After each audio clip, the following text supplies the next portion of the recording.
this opportunity to welcome everyone to another presentation in our 2020 and 2021 event series. Virtually, tonight's presentation will be taking place both through Zoom and also streaming through YouTube, through the Grand Rapids Historical Society's YouTube page. So you're also able to see that there.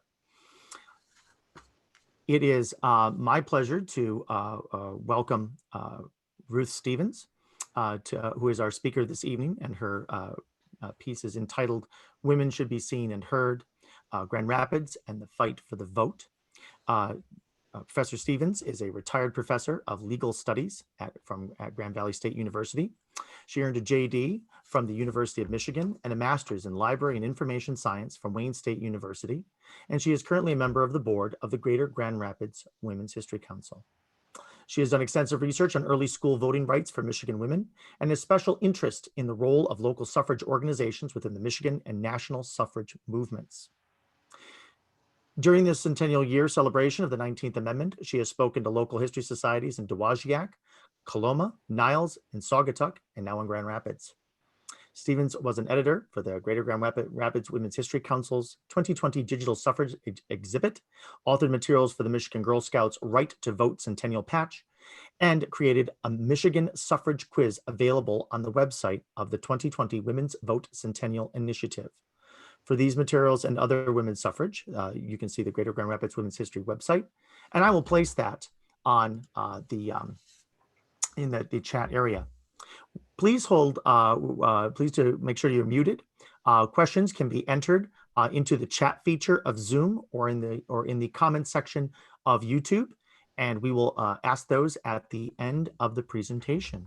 And without further ado, Professor Stevens. Thank you very much, Matthew. I'm really happy to have the opportunity to talk tonight. Of course, I look forward to an in-person presentation, but I'm glad we've been able to make this arrangement to have the presentation on Zoom.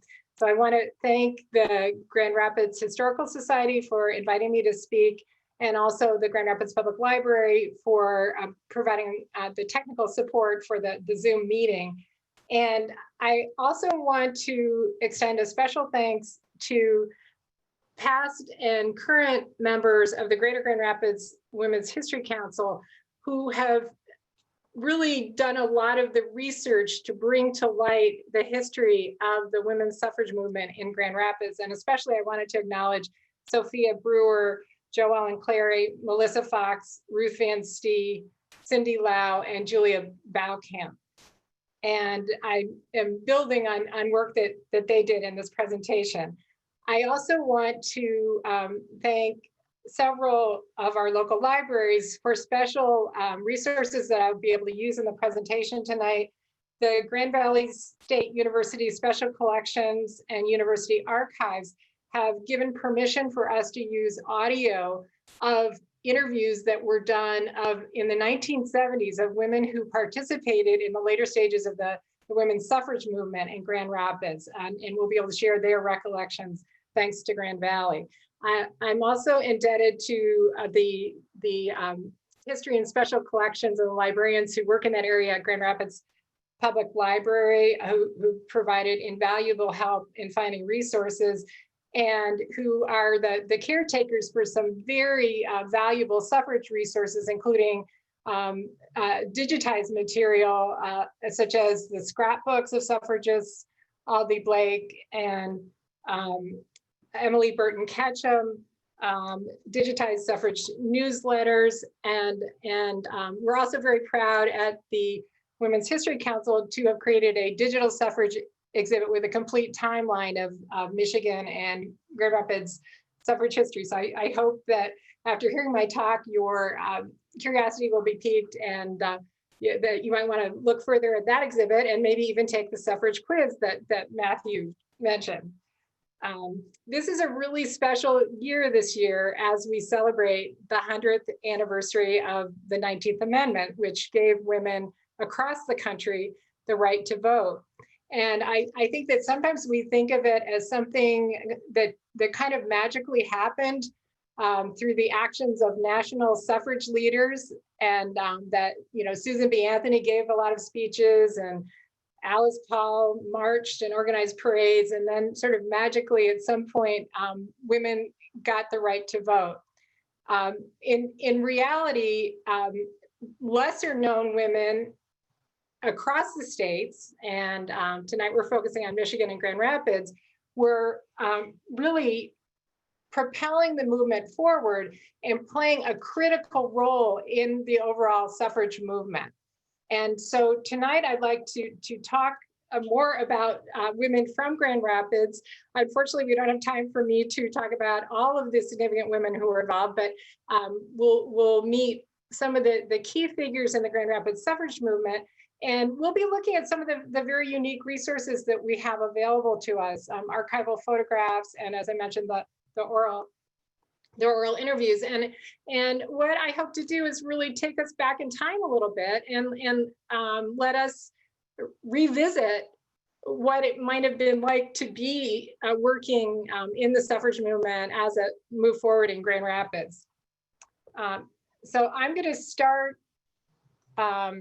start my talk with just an overview, or just to kind of set up where we are, or the origins of the suffrage movement, very, very briefly. In Michigan, our original constitution from 1835 provided that only white males could vote. So that's the situation that women found themselves in the 19th century and at the beginnings of the suffrage movement. The only way around it, and the only way to get full voting rights, was to amend the Michigan Constitution, which would involve not only getting the legislature to pass a law authorizing a referendum, but also convincing the male voters of the state to vote in favor of women's suffrage. And as we'll see, that was a very tall task.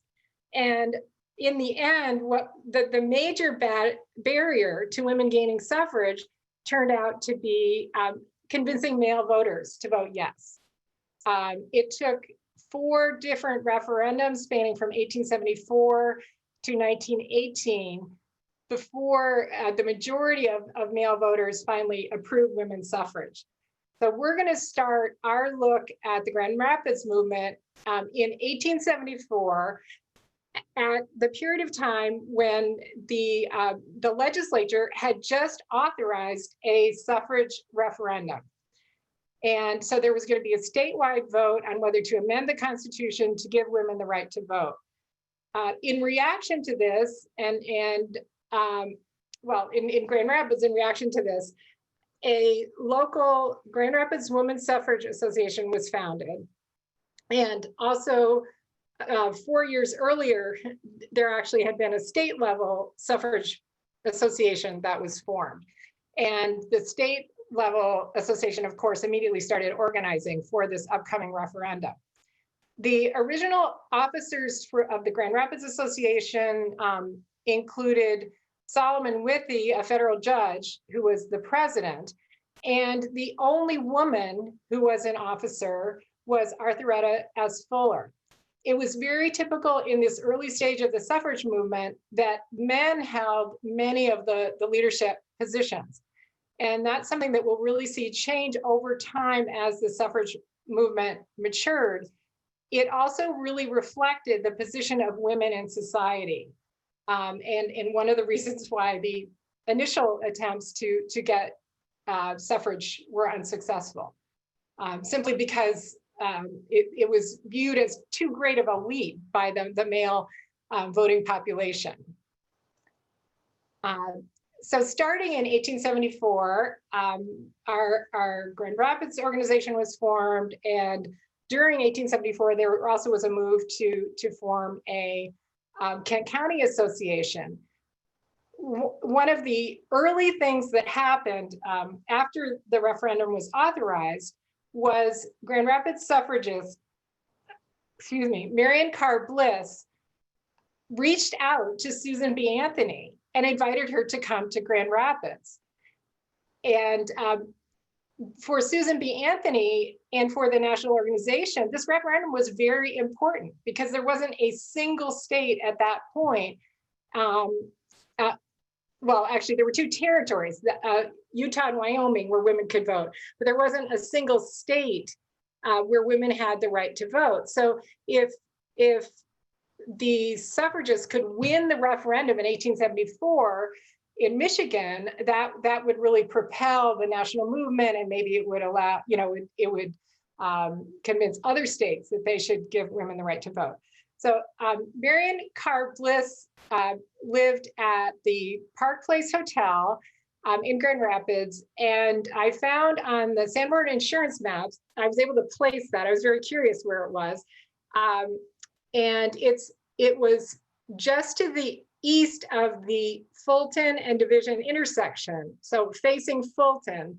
And it was described as a family hotel, and so I think it was both a residential hotel and also used by visitors to Grand Rapids.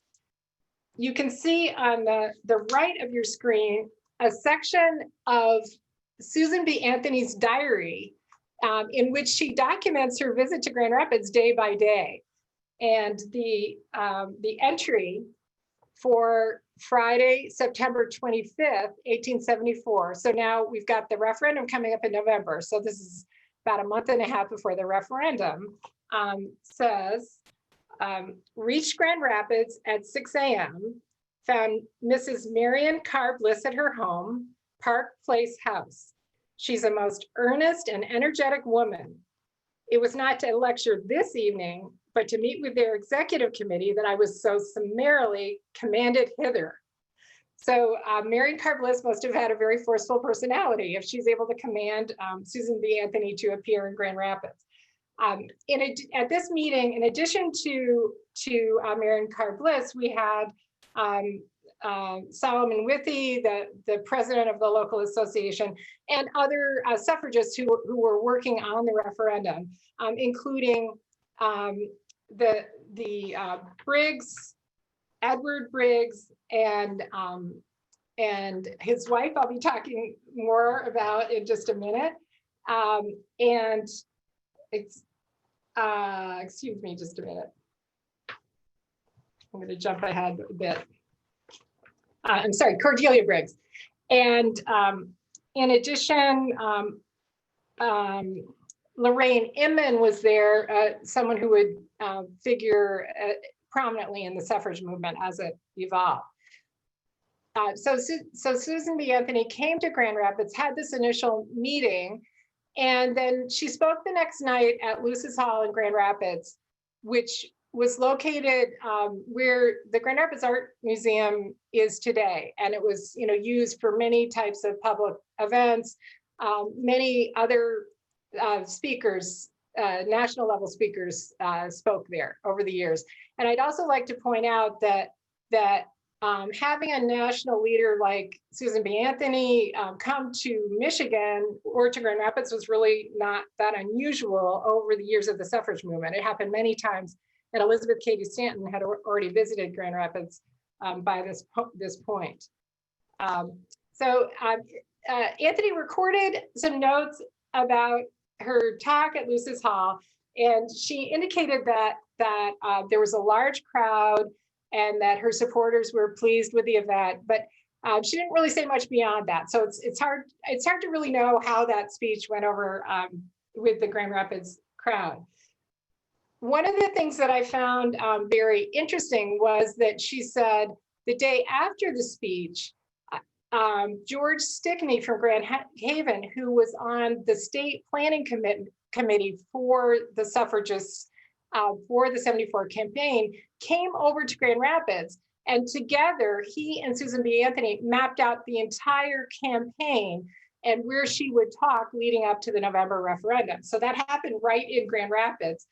And essentially, she went from Grand Rapids and then spoke every night for 6 weeks in different cities all around Michigan to try to gather support for the campaign. Another person who features largely in this early part of the story is Cordelia Briggs. And this is the house that she shared with her husband Edward Briggs, who was at that time in 1874 in the Michigan legislature. It's at 2420 Plainfield Northeast. It's still standing if you want to go and take a look at it. Mrs. Briggs took charge of escorting Susan B. Anthony as she went around to talk at different locations in the Grand Rapids area. And she took Susan B. Anthony in her buggy, her horse and buggy or carriage, around to Alpine Township, to Paris Township. And she also ferried her back and forth when Susan B. Anthony spoke again at Luce's Hall to a group of the Trades Assembly. She went down, Susan B. Anthony described it as a 3-mile trip, to Cordelia Briggs picked her up, brought her home for lunch, and then brought her back to stay the night. So I think of this story as it's revealed in Susan B. Anthony's diary. I really think of the contrast of what was going on in these early stages with later on at the end of the movement, where there were automobiles, and just how arduous it must have been for Susan B. Anthony just simply to travel from place to place, and how important it was, all the local contacts of people who facilitated these trips. Now, unfortunately, in spite of all the efforts by Susan B. Anthony, the referendum was resoundingly defeated. And I'm just turning my notes. And there were about 40,000 votes for suffrage, but it was about a 3-to-1 majority against suffrage. Anthony wrote in her diary, the newspaper returns show suffrage lost 3 or 5-to-1. What better could be expected? Every whiskey maker, vendor, drinker, every gambler, every libertine, every ignorant, besotted man was against us. And at the other extreme, every narrow, selfish, religious bigot. So on the one hand, we can really see from this her frustration of having spent these weeks traveling all around Michigan only to have this defeat, but also illustrating some of the issues that came up within the suffrage movement, which is fears by people who wanted to prevent prohibition of alcohol, that allowing women to vote would make it more likely that prohibition would go into effect, and also the religious denominations where leaders were outspokenly against women's suffrage. So these were really powerful forces arrayed against the women suffragists, as well as simply the attitudes of the time about women having a public role. And it became clear after this defeat that the general male population simply was not ready for women in this more public role of voting and participating more in activities outside the home and in the political realm. After the defeat, the state suffrage organization went out of existence and local suffrage activity also lapsed. But into the void came the newly formed Women's Christian Temperance Union. This was the period when the Women's Christian Temperance Union came into being, and chapters were quickly formed all across Michigan and in Grand Rapids. And many, if not most, of the women who were formally involved in the suffrage movement were also either directly involved in the Women's Christian Temperance Union or supportive of its aims. The Women's Christian Temperance Union realized that they could advance their aims by taking advantage of something that really wasn't well known at the time, which was that in 1867, women in Michigan were allowed, or a law was passed granting women who owned property the right to vote in local school elections. The the Women's Christian Temperance Union saw that if they could expand the pool of female voters, that they could possibly get temperance education in the schools, and even beyond that, if women could vote in other local elections, that they could have more likelihood of success in trying to get dry counties, and at the state level, you know, of course, they were pressing for prohibition. So in the Women's Christian Temperance Union and allies were successful in getting the Michigan legislature to grant expanded school voting rights for women in 1881. At that point, the legislature said that not only property owning women, but also women who were mothers of school-aged children could vote, which expanded the pool of female voters. And the involvement of the Women's Christian Temperance Union really helped to re-energize the suffrage movement, because now they had a specific goal. They had things to lobby for, things to ask the legislature for. And but unfortunately, and you can see here from the slide that in Grand Rapids, then we saw the Grand Rapids Women's Suffrage Association being founded in 1883. Unfortunately, in Grand Rapids, however, women could not vote because of really a glitch in the way the school districts were organized. The larger districts, which were chartered directly by the state, so it required a local act of the state to set up these consolidated districts in the larger cities.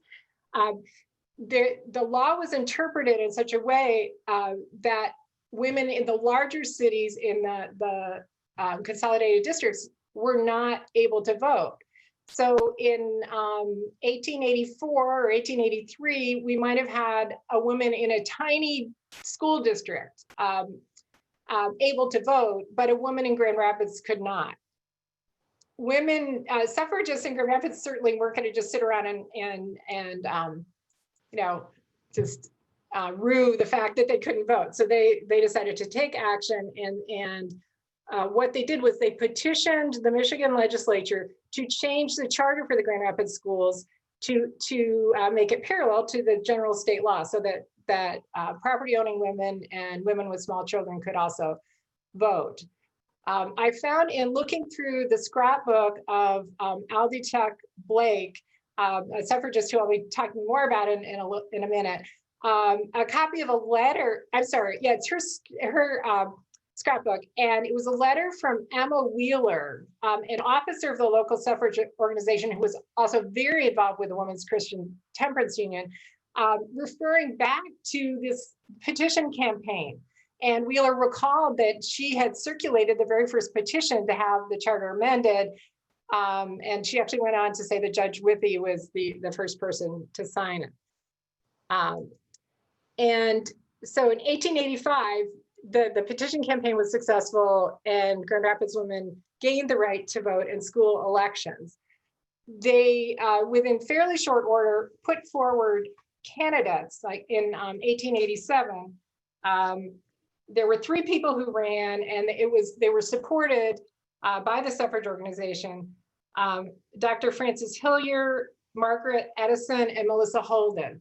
But the group of 1887 women were not successful. However, the following year, Harriet Cook was elected to the Grand Rapids School Board, becoming the first woman ever to hold that position.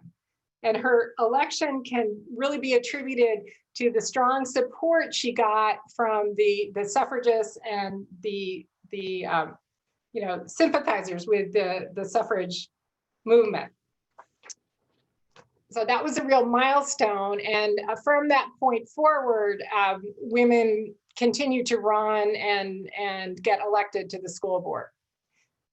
One of the women who was very involved and probably one of the most prominent suffragists in Grand Rapids, was very involved in these earlier stages, and also in later stages up until her death in 1907 was Emily Burton Ketcham.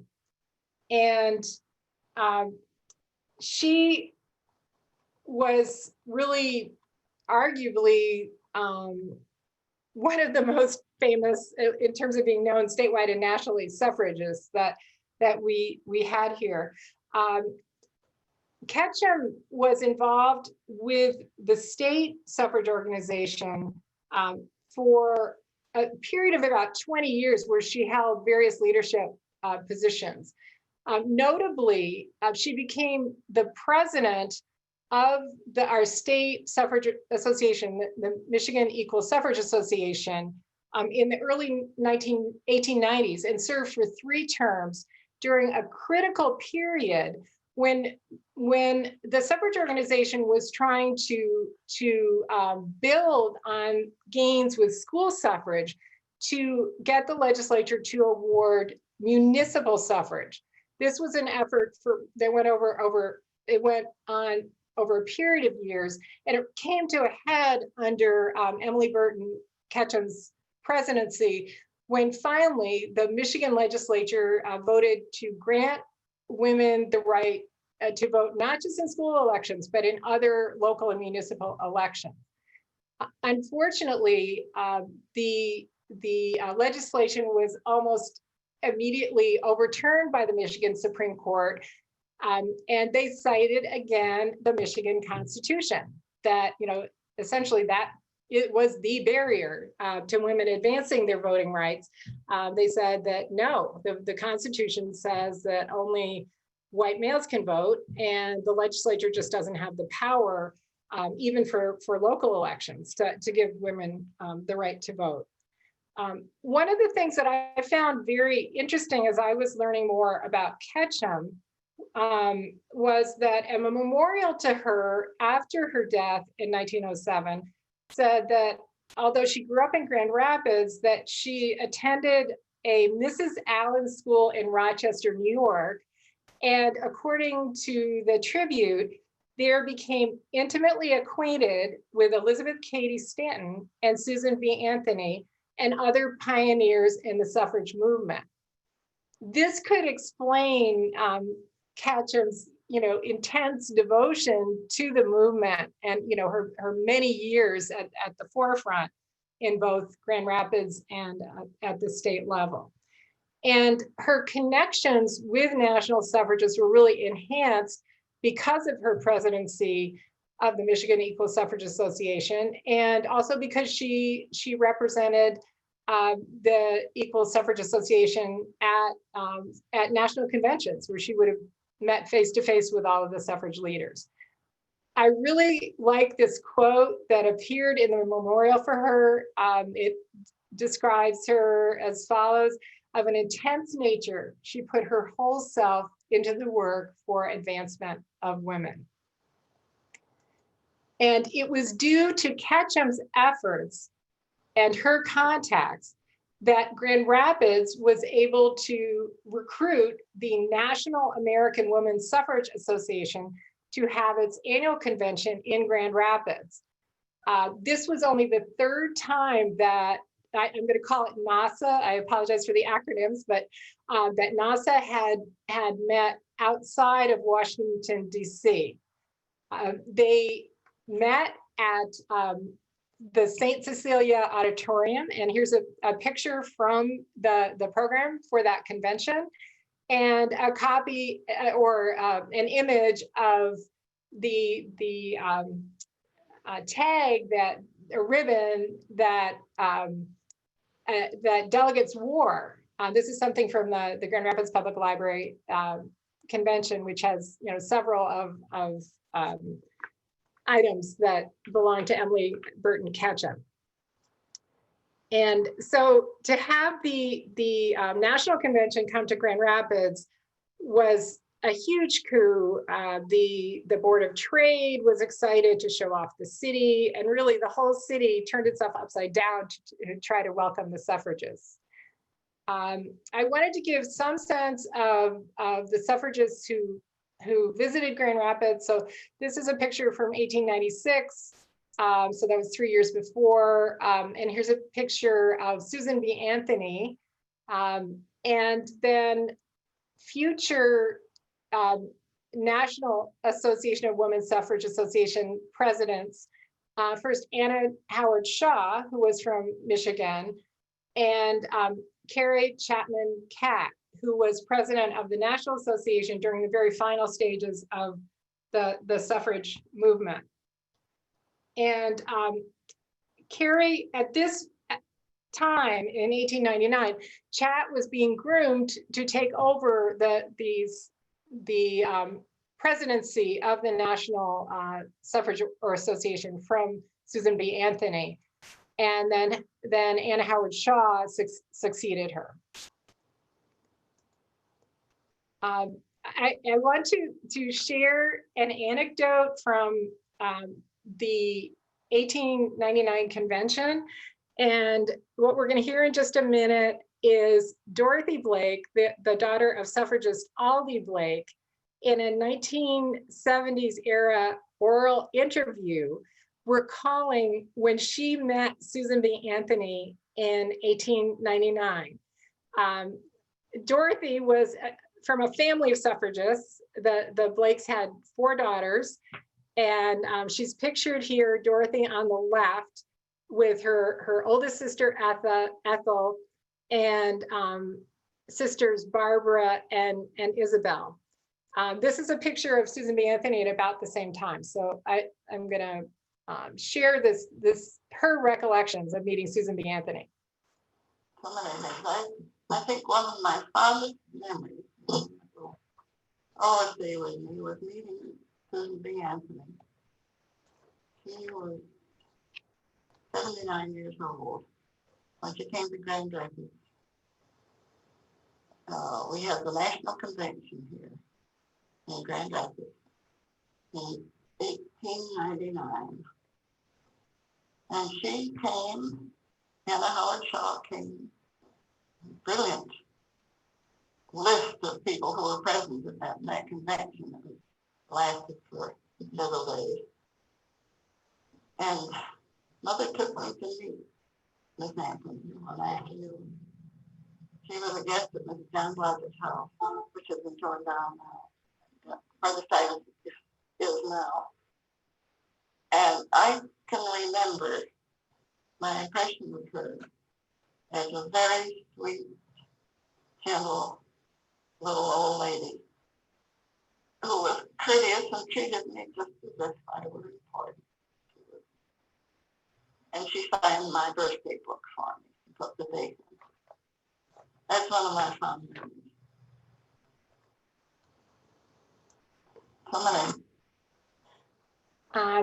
And you can imagine what it'd be like to be a 10-year-old girl meeting Susan B. Anthony, and you know, you can hear what a strong impression it made on her. The suffragists who came to the convention, the headquarters was at the Warwick Hotel, so that's where the leaders stayed. It later became the Cody Hotel. It was located on the corner of Fulton and South Division. And I found in the Blake scrapbook a menu from the Warwick, which gives some idea of you know, what suffragists might have eaten on this particular visit. The visit included showing off women-owned businesses, as well as showing off the city. And the suffragists who came to the conference or the convention were given a tour of the Bissell Corporation, which at that time was led by Anna Sutherland Bissell. And Bissell had made up special souvenirs for everyone who attended of miniature carpet sweepers that were embossed with National American Women's Suffrage Association. It was very special. And in addition, the suffrage leaders were taken on a trip out to the outskirts of Grand Rapids, actually into Walker, by buggy to see a farm that was owned by a Sarah Smith, who had inherited the farm from her husband and was a very successful fruit grower and also florist. So this is just for atmosphere, a picture of of Monroe Avenue in this era with streetcars and lots of carts and buggies. And the trip took them out Bridge Street up to the corner of Covell and what was then West Bridge Street, where the farm was located. There's a write-up of it in the Women's Journal, which describes a wild ride where two of the suffragists were hanging on for dear life and afraid that they were going to fall out of the buggy, but it all turned out well, and they had a lovely visit at the Smith farm. So those were on the lighter side, but the convention also was addressing some very serious business. One of the resolutions that came before the convention was put forward by Black suffragist Lottie Wilson Jackson. She was a successful artist who was the first Black student at the School of the Art Institute of Chicago. And she was active both in the suffrage movement and in the National Association of Colored Women's Clubs. That was the name given the association at the time, and the word colored was used in the titles of many clubs for Black women at that time. Jackson put forward a resolution asking the convention to endorse her proposal endorse the proposition that colored women should not be compelled to ride in smoking cars and that suitable accommodations should be provided for them. There was an immediate reaction by representatives from Southern states who denied that there was any problem with Black women being given inferior accommodations on trains or being excluded from the first class carriages on trains. And they claimed to take great offense that she would even suggest that a Black woman in the South would encounter this kind of discrimination. And in the end, Susan B. Anthony said to the convention, this is really beyond the province of the convention. We're here to talk about suffrage, not civil rights or racism. And the resolution was simply dropped. This is really emblematic of some of the issues around Black women's participation in and treatment in during the suffrage movement. That suffrage organizations were very often, if not almost always, segregated, and the participation of women in organizations like the National Association or the National American Woman Suffrage Association was limited, as it was limited in Grand Rapids and Michigan suffrage associations.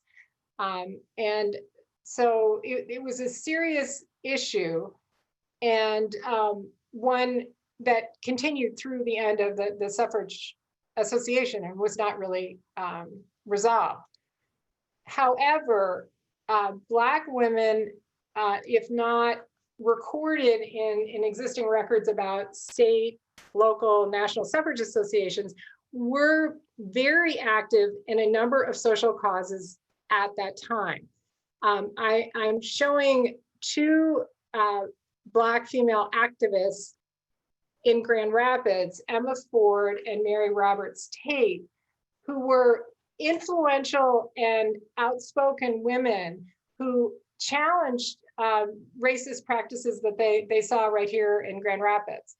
They also helped to found a social and literary club for Black women, the Married Ladies 19th Century Club.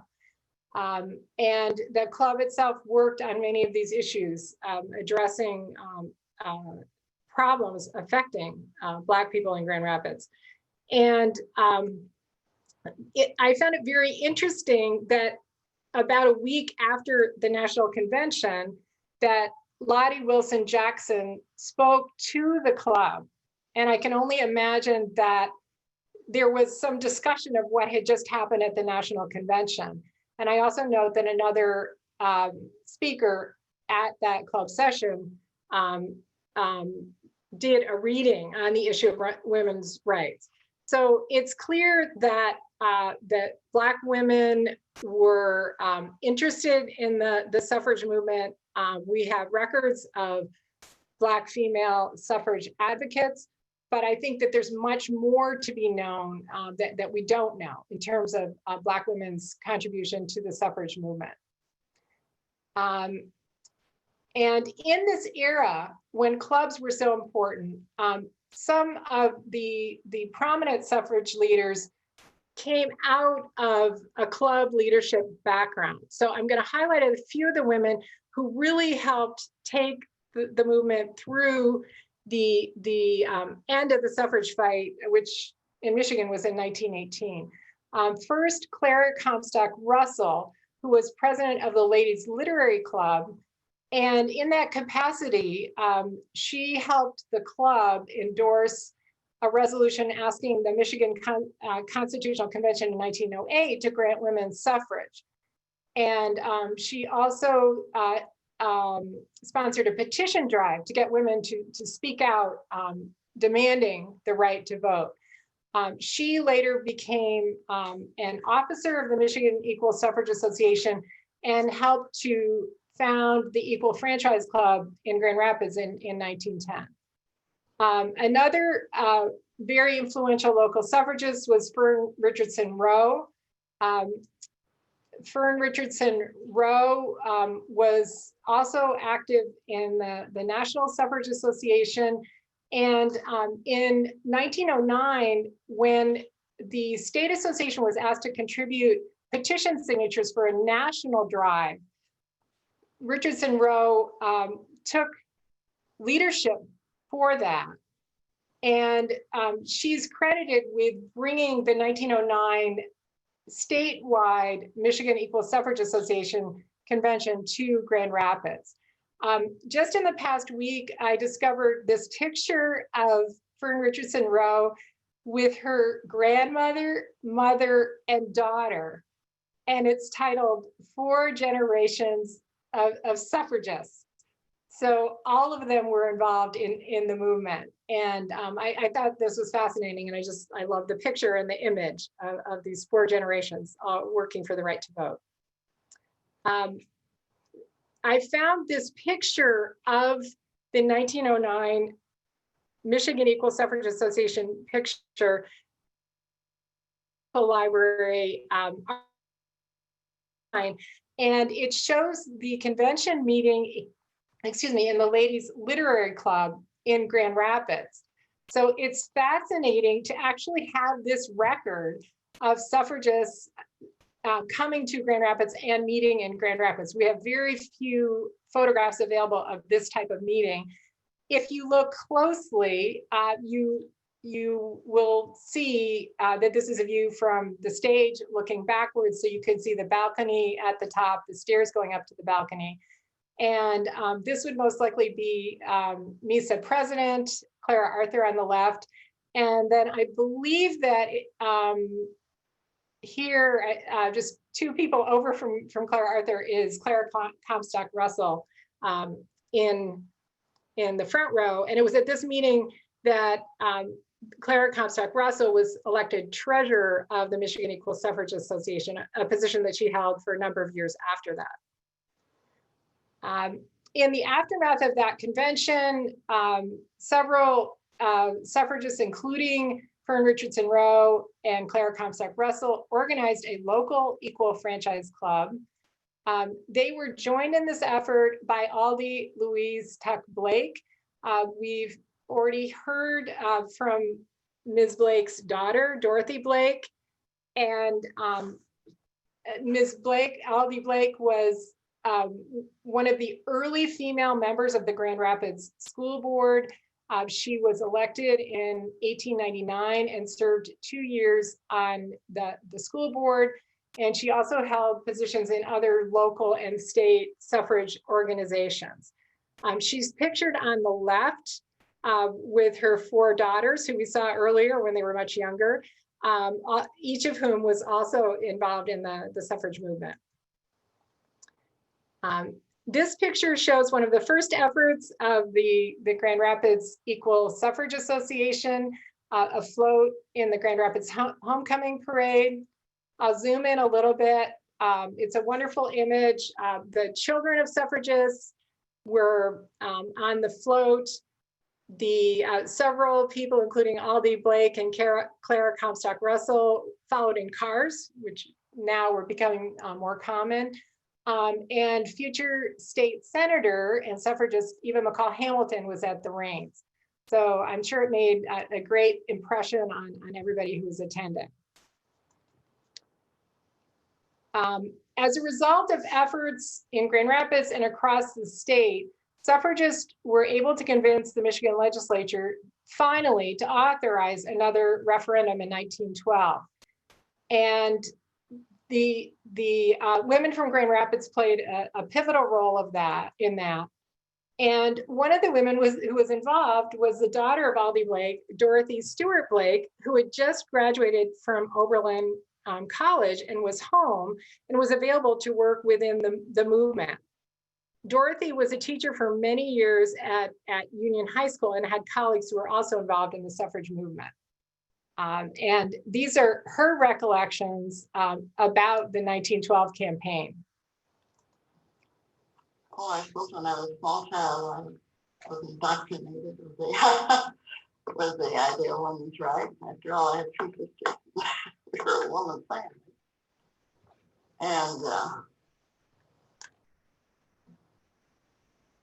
well, as a little girl, I did things like selling suffrage newspapers downtown, either inside or outside of the store. Especially safe to be on the streets. And as soon as I got out of college, I helped with the 1912 campaign, which was a very lively one. Dr. Wishart was the manager. And we had an office downtown, and I had an old typewriter and I sit down there and did office work and so. And my younger sister rode in parades, dressed up in the suffrage colors and the banners and pennants decorating the float.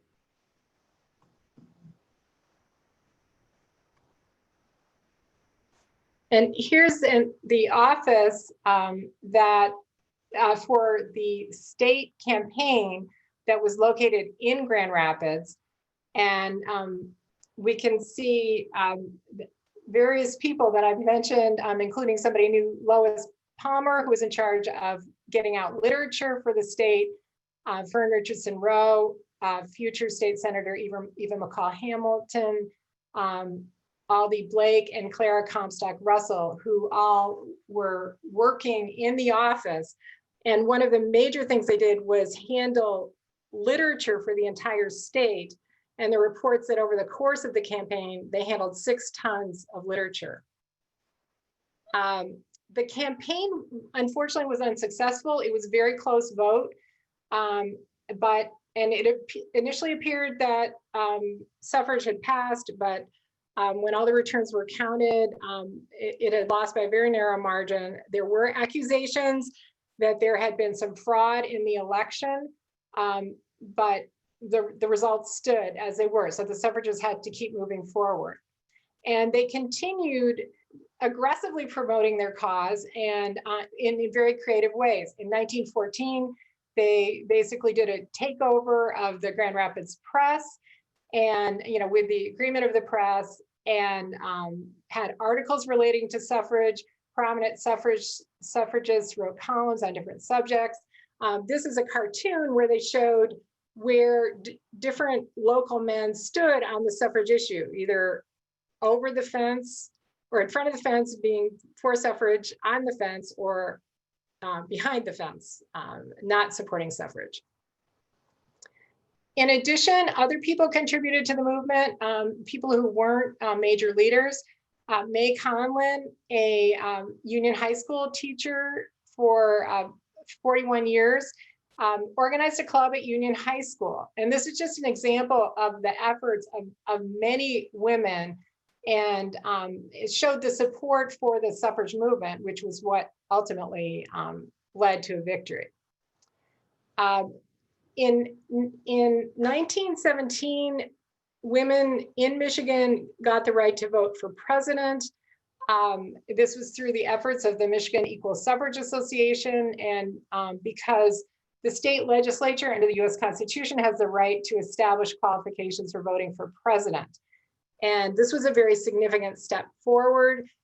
This picture on the left shows the signing ceremony for that bill. At the same time, the legislature authorized a new suffrage referendum in 1918. And so once again, the suffragists are in the middle of a suffrage campaign. Now it is a little different situation, however, because it's wartime. And after the start of the war, suffragists really have stopped a lot of their work on suffrage and devoted themselves to the war effort. And suffragists have become prominent in organizations supporting the war effort. The local suffragists ingeniously got soldiers to participate or to advertise the suffrage cause in the Labor Day parade in 1918. Let our mothers vote is one of the messages. And again, they pressed forward with a very sophisticated organization. I have one last clip that I'm going to play, which is the voice of David Warner, who at this time was around 30 and had come to the movement a little bit later. She hadn't been involved in the earlier stages. She was in charge of the Grand Rapids, of organizing the whole Grand Rapids campaign during the 1918 suffrage referendum. There were a group of us who were so involved in it that we organized very thoroughly for a real citywide campaign on the way that the war effort had been done by block chairman. And you'd have you'd locate a woman in a certain area, small area, who was believed in it, and you'd engage her in activities with her neighbors and her friends and her people that she met with petitions, signing petitions. And we opened an office downtown, and were given some space in a store, store along Division Avenue. And we worked every day at it. And we organized, as I say, the whole thing in a very business-like way. The result being that we collected, of course, there were those that were just as violently against it and used to engage in real heated arguments over it. And the result was that we collected on these petitions, hundreds of names. And all of this hard work paid off. I'm going to skip that. Because in 1918, the referendum passed and women in Michigan earned full voting rights. You can see from this map that in 1918, there were only 2 states, these are the states that are colored white, where women had full voting rights, only Michigan and New York. And the states that are in black, the women had no voting rights, no school suffrage or anything like that. The win at the state level was very significant because now we had a large block of women who could vote in presidential elections, either because they had full suffrage or the states with the hash marks had presidential suffrage, giving women more influence over the national political parties, something which contributed to the final passage of the 19th Amendment by Congress in 1919. Of course, then the 19th Amendment was finally ratified in 1920. After women got the right to vote, of course, the next step was to get women to register and to take on their right and responsibility of voting. In Michigan, a group called the Americanization Society, in Grand Rapids, was formed to encourage voter registration and to encourage people who were not citizens to become citizens. This poster was created by the Americanization Society after women got the right to vote, as part of a campaign to get women to register to vote for the March 1919 primaries. So women who registered to vote were given this poster and were asked to display it in their windows. And if they had already registered, it was mailed to them. It's one of my favorite images from the suffrage movement. And apparently the campaign was very successful. And as you went around Grand Rapids, you could see these posters in windows across the state. Finally, as we moved into this stage of registering women and getting women to vote, a chapter of the League of Women Voters was founded both at the state level, and also Grace Van Hoosen, a suffragist who was active in the later stages of the movement, founded a Grand Rapids chapter of the League of Women Voters. This is an image of their efforts to encourage people to vote. Good citizens vote early tomorrow, don't tarry, go to the primary. I think this is a good place to end and a good message to send. And I guess I'd like to echo the message, vote and vote early. So thank you very much for the opportunity to speak. And I realize I haven't left much room for questions, but Matthew, if there are any questions, I'd be happy to answer them right now. Yes, and I would like to encourage anyone with questions to please enter them into the chat. Julie's already sort of jumped in there, and please to do that, and we will get those. I will relay those to Professor Stevens.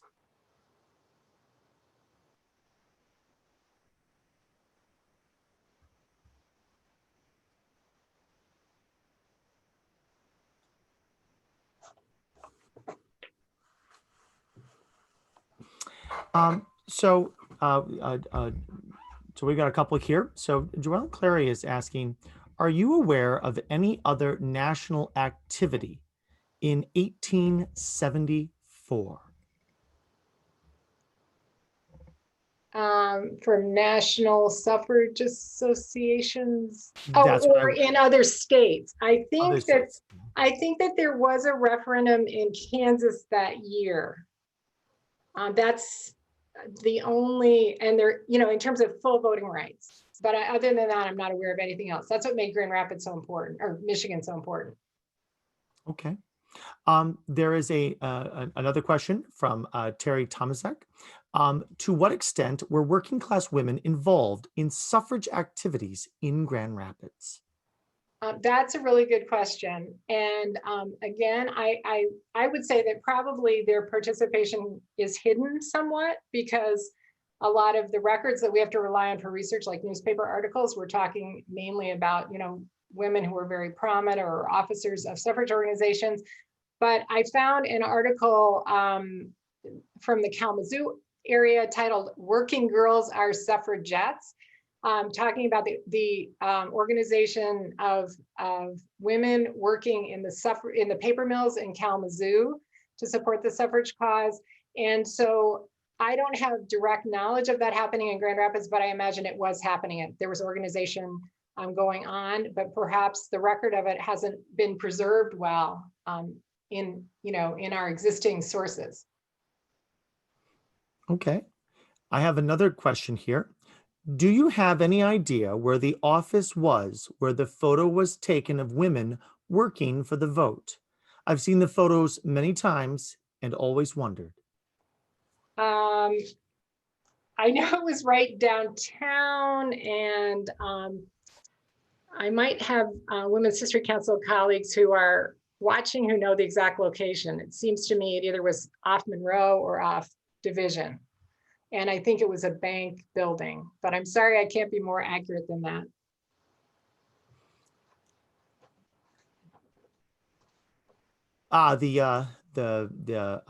Joellen Clary is pointing out that the location of the 1912 office is mentioned in a file at historygrandrapids.org. That is the Grand Rapids Historical Commission's website. Thank you. Cool. Here's another question. What do we know about the level of participation by women once they secured the right to vote? Did they vote at the same rate as men, for example? And initially, and I believe for a long time after, and this is not really my area of expertise, but I believe that initially their participation was at a much lower rate. And there probably were still some women who, you know, weren't that interested in voting, or even women who still were opposed to the idea of voting in 1920. But of course, we know that over time that evened out. And also, it was really determined that women did not vote as a block in the way that might have been anticipated by people who feared women voting, and that, you know, they divided up along party lines. That Clara Comstock Russell and her sister Etta Comstock Boltwood were one was a Republican, one was a Democrat. You know, that so there. You know, there wasn't really uniformity, but definitely initially women's participation as voters was lower than men's. Okay. I was just going to ask if Julie had any questions from over in the YouTube feed. And then also, just for everyone who hasn't been watching the chat, the image from historygrandrapids.org has been made available. The link to it in the in the chat for Zoom. So there's no questions from YouTube. I would ask anyone, is there any other questions?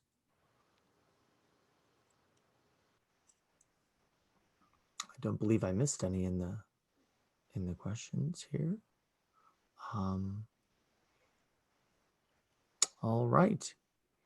If there are no more questions, I would like to thank Professor Stevens for her terrific presentation.